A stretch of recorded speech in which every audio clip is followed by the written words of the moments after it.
संसारको ज्योति भनेर चाहिँ प्रभु यीशु ख्रीष्टलाई चिनिन्छ र उहाँ नम्रताको नमुना हुनुहुन्थ्यो होइन। नमुना भनेको बुझ्नुहुन्छ नि, नमुना भनेको चाहिँ उदाहरण हो है। उहाँ चाहिँ नम्रताको उदाहरण। उहाँले साँच्चै कति नम्र हुनुहुन्थ्यो कि यसो कुनै भव्य महलमा होइन तर एउटा गाईको गोठमा एउटा डुडमा चाहनु भएको भए त उहाँ त होइन महलमा जन्मिन सक्नुहुन्थ्यो। तर उहाँले चाहिँ सुरु जन्मदेखि नै आफ्नो नम्रता प्रकट गर्नुभयो, जुन चाहिँ उहाँले आफ्नो एउटा गाईको इजरायलमा एउटा गाईको गोठमा उहाँले आफ्नो जन्म दिनुभयो, आफू जन्मिनु भएको थियो होइन। फिलिपी 2:7 अनुसार उहाँले आफैलाई रित्याउनु भयो र दासको रूप धारण गर्नुभयो। हाम्रो सेवा र जीवनमा पनि यही नम्रता झल्किनु पर्दछ। तपाईँले पढ्नु सक्नुहुन्छ। अनि मत्ती 2:11 जब पूर्वको ज्योतिषीहरू भन्छौँ नि, त्यो ज्योतिषीहरू मैले बाइबलमा त नभए त इतिहासको कुराहरूमा यसमा मैले हल्का रिसर्च सानो रिसर्च गर्दै जाँदाखेरि पहिला पनि मैले हेर्थेँ कुराहरू, मलाई कति कुराहरू बुझ्दै लाग्थ्यो। हामी युवाहरू र हामी अहिलेको नयाँ पिँढीहरू चाहिँ हरेक कुरालाई अलिकति नजर दिलाएर हेर्छौँ र मात्र पत्याउँछौँ। त्यसरी पूर्वको ज्योतिषीहरू भनेको चाहिँ कुनै पनि त्यो तीनजना चाहिँ त्यो चाहिँ प्रभु अथवा परमेश्वरमा विश्वास गर्ने क्रिस्चियनहरू विश्वासीहरू चाहिँ होइनन् है। उनीहरू चाहिँ फाल्टो फाल्टो समुदायका थिए।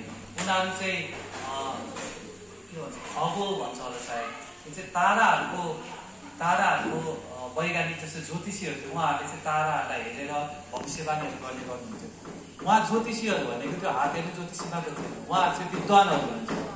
तीनजना, बाइबलले तीनजना भनेर त भनेको छैन एक्युरेट, तर तीनवटा जुन प्रभुले चढाएको भेटी भन्ने अनुसार चाहिँ हामीले बुझ्छौँ कि त्यहाँ पक्कै पनि तीनजना आएको थियो भन्ने कुरा होइन।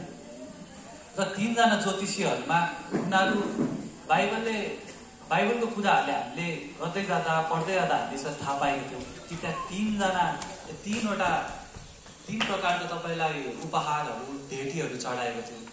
त्यो चाहिँ तपाईँले पूर्वबाट आएका ज्योतिषीहरू विद्वानहरू थियो, जसले चाहिँ राजाहरूले उहाँको कुराहरू सुन्थ्यो, राजाहरूलाई सल्लाह दिने र ठुला ठुला भविष्यवाणी गर्ने र अहिलेको वैज्ञानिकहरू जस्तो विद्वानहरू थिए।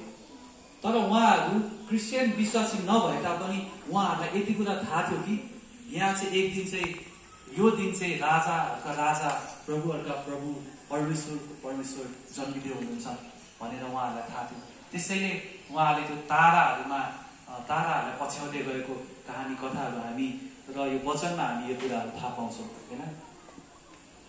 अनि त्यो तीनजना ज्योतिषीहरूले चढाएको कुराहरू तपाईँलाई थाहा छ। एकजनाले सुन चढाएको थियो, एकजनाले धूप चढाएको थियो र एकजनाले मुर्गा चढाएको थियो। र सुन किन चढाइन्छ भने सुन भनेको चाहिँ राजाहरूको लागि प्रतीक हुन्छ र त्यो तीनवटा कुराले चाहिँ तीनवटा विशेष सन्देशहरू प्रभु जन्मिँदाखेरि दिनुभएको छ। सुन भनेको चाहिँ राजाहरूको प्रतीक, त्यसैले राजाहरूका राजा र प्रभुहरूका प्रभु, राजाका राजा जन्मिँदैछ भनेर चाहिँ त्यो एउटा प्रतीक हो सुन। र अर्को धूप भनेको चाहिँ हामी कति बेला चढाउँछौँ? धूप भनेको चाहिँ हामी आत्मिक कुराहरूको लागि चढाउँछौँ, जस्तै असल र पवित्र कुराहरूको लागि हामी धूप चढाउँछौँ। हामीमा मात्र नभएर अन्य जाति र सम्पूर्ण धर्म समुदायमा धूपहरू चाहिँ असल कुरा, आफूभन्दा महान, आफूभन्दा आफूले मान्ने देवी देवताहरूलाई हामी चढाउँछौँ। हो त्यो धूप चढाएको कारण चाहिँ प्रभु चाहिँ एउटा आत्मा हुनुहुन्छ, पवित्र आत्मा हुनुहुन्छ भन्ने एउटा सुसन्देशले त्यो धूप चढाएको। र अन्तिममा एउटा मुद्रा चढाएको छ होइन। मुद्रा भनेको बुझ्नुहुन्छ? मुद्रा भनेको चाहिँ एउटा तितो किसिमको हुन्छ, त्यो चाहिँ सायद रुखहरूको उसबाट आउँछ होला, चोपबाट। अस्ति हामीले एडभान्स क्रिसमसमा पनि सुनेका थियौँ मुद्राको कहानी। त्यो चाहिँ एउटा धूप जस्तै एउटा तितो एउटा लेप जस्तो हुन्छ, चोप जस्तै। त्यो चाहिँ कति बेला लगाइन्छ भने जब मानिस मरिसकेपछि त्यो लासमा त्यो नकुहियोस् भन्ने तरिकाले, धेरै बेरसम्म रहोस् भन्ने तरिकाले, असल रहोस् भन्ने त्यो लासमा लगाउने कुरा हो। हामीले त्यो मम्मी पनि हेर्छौँ नि, द मम्मी मुभी पनि हेर्छौँ। र अहिले इजिप्टको इतिहासहरू छ। इजिप्ट भनेको तपाईँको मिश्र देशमा त्यहाँको राजाहरूलाई पनि एउटा असल तरिकाको त्यो एउटा लिक्विडहरूमा लेपहरू लगाएर होइन पट्टीहरू पारेर राख्ने गर्थ्यो। त्यस्तै प्रकारको हुनुपर्छ। यो मुद्रा भनेको नि एउटा यस्तो चोको जुन चाहिँ लासमा लगाउने हो। र त्यसले के सन्देश दिन्छ भने प्रभु जन्मिँदै हुँदैछ, तर मर्नको लागि, तर बलिको लागि।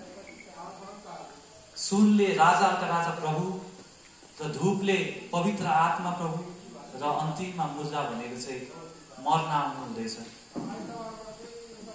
र हामीलाई थाहा पनि छ